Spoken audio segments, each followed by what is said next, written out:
I've been thinking a lot about the term banality of evil today, which was a term coined by Hannah Arendt, a German-American political theorist of the mid-20th century.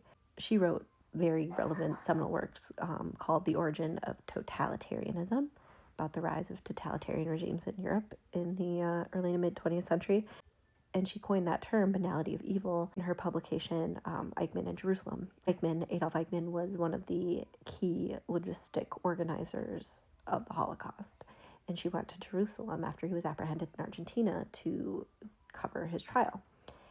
Now, banal is, in its modern use, means like boring, ordinary, rather uninteresting and mundane, right? Some people thought that banality label was dismiss or reduce or trivialize the atrocities that were committed against the Jewish people. And that's not at all what she was referring to. What she was referring to is when she went to this trial, she expected to encounter evil incarnate. She thought that Eichmann was going to be this insane, fanatical, hate-filled demagogue person. But what she encountered was a very boring, mundane bureaucrat who just said he was following orders, as so many of them did. And the point she's making there is something she articulated a little bit better in a publication she had in the 70s, where she's describing that the fact of the matter is most evil is done by people who never made a decision to be good or evil.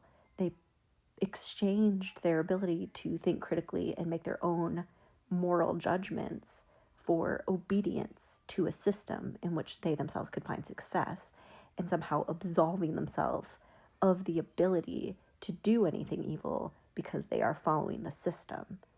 Now, obviously, the just following orders defense didn't work at Nuremberg and didn't work for his trial. And she emphasized in her coverage of that trial, like, the longer you listen to him speak, the more you just saw this thoughtless bureaucrat who never thought about what he was doing with any sort of depth.